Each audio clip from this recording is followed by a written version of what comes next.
Ẹ̀yin èèyàn lé ẹ káàbọ̀ sí Mashola Gist TV. Ṣé àlàáfíà ni ẹ wà? Gbogbo lé ń kọ́.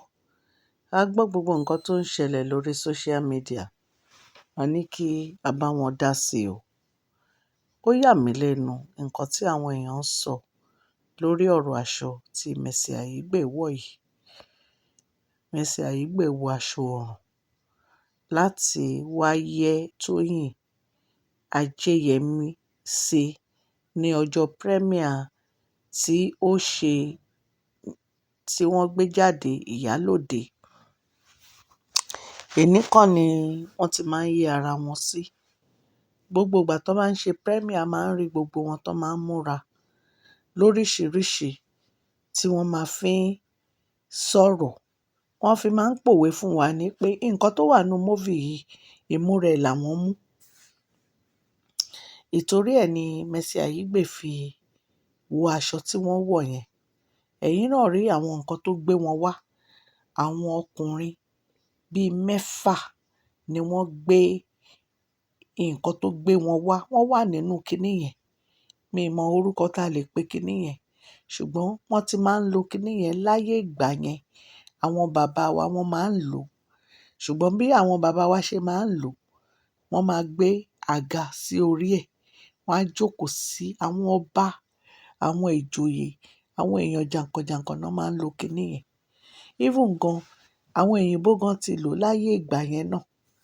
So, nǹkan tí Mercy Aigbe ṣe yẹn, wọ́n fi pọ́n Tóyìn Ajéyẹmí lé ni. Wọ́n ní aṣọ yẹn cost wọn ní 16 million àti gbogbo àwọn nǹkan tí wọ́n lò. Àwọn tó ń gbé wọn náà wọ́n á sanwó fún wọn. Wọ́n ní àwọn èèyàn ní kí ló dé tí wọ́n fi owó yẹn, tí wọ́n fi ran àwọn onítíátà ẹgbẹ́ wọn lọ́wọ́, àbí kí wọ́n fi invest èyí tí wọ́n fi ń waste owó, tí wọ́n fi ń ná 16 million láti ṣe nǹkan tó ṣe yẹn pé iṣẹ́ àpà òun ni wọ́n ṣe níbẹ̀ yẹn. Ẹ má sọ báyẹn. Ẹ má ní iṣẹ́ àpà náà ṣe. Ṣé ẹ mọ̀ pé wọ́n ń promote Ìyálóde yìí ni? Wọ́n ń promote movie yìí ni. Kì í ṣe ẹni ni wọ́n ti ń promote movie. Ó ṣe jẹ́ pé tí Mercy Aigbe lè rí sọ. And mistake kan tí Mercy Aigbe ṣe ni pé wọ́n dárúkọ iye tí wọ́n ná. Tí wọ́n bá dárúkọ iye tó ná ṣe fẹ́ sọ̀rọ̀. Ẹ máa mind business yín gbà mí. Ẹ máa mind business yín. Nítorí pé ọmọbìnrin yìí kò gbowó lọ́wọ́ èèyàn kankan.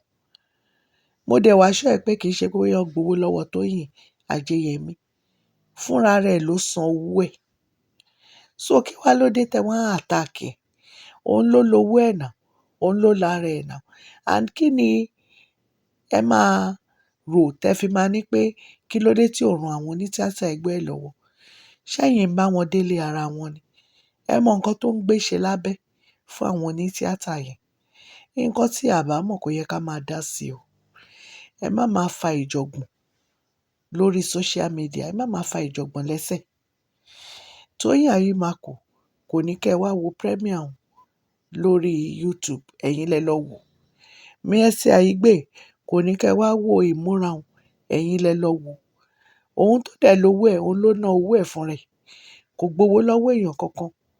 A gbọ́ pé ó jẹ gbèsè lórí nǹkan tó ṣe.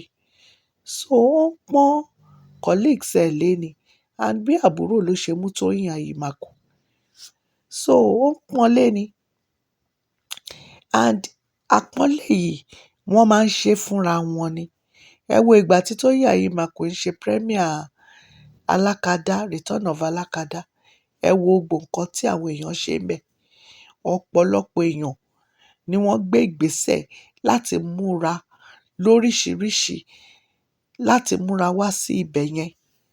Ìgbà tí Ẹniọlá tó náà ń ṣe premier ẹ̀, Ẹniọlá Àlàó ìgbà tó ń ṣe premier ẹ̀, a rí gbogbo wọn tó múra báyẹn náà wá síbẹ̀. Ìgbà tí Ìyábọ̀ Òjó náà ń ṣe premier ẹ̀ tó ṣe Àlàkẹ́ Olódodo, bí gbogbo wọn ṣe múra náà nìyẹn. Wọn kàn sọye tán ná ni. So ẹ fi Mercy Aigbe sílẹ̀. Ó ṣe jẹ́ pé every time lẹ máa attack Mercy Aigbe. Ó ń ṣe ló ń ṣe now. Ẹ jẹ́ káwa náà kọjú mọ́ṣẹ́ wa. Iṣẹ́ tó ń mú wọn fún nìyẹn. They are actresses, actors ni wọ́n, promoter ni wọ́n. Wọ́n ń promote iṣẹ́ wọn ni. Wọn ò bá ná 500 million, àwọn náà lówó wọn. Kò yẹ kí ìyẹn fa wàhálà, kò yẹ kó fa bìlísì lórí social media. Ẹ má máa jẹ́ ká máa fi ọ̀rọ̀ ẹnu ká máa fi ba iṣẹ́ àwọn èèyàn yìí jẹ́. Iṣẹ́ ọpọlọ òun ni wọ́n ń ṣe. Iṣẹ́ tó ń fún wọn ní oúnjẹ òun ni wọ́n ń ṣe. Ìdí iṣẹ́ ẹni láti mọ ni. Wọ́n mọ iṣẹ́ wọn, wọ́n mú lókùnkún, wọ́n mú lókùnkúndùn ni. Ẹ jẹ́ ká máa support wọn. Ẹ jẹ́ ká máa gbé oríyìn fún wọn nítorí pé nǹkan tó ń ṣe yìí a lè ṣe. A lè ṣe nǹkan tó ń ṣe yìí. So why ta fẹ́ máa fi ọ̀rọ̀ ẹnu ta fẹ́ máa fi ba iṣẹ́ oníṣẹ́ jẹ́? Ọlọ́run Elédùmarè á máa fún wọn ṣe o.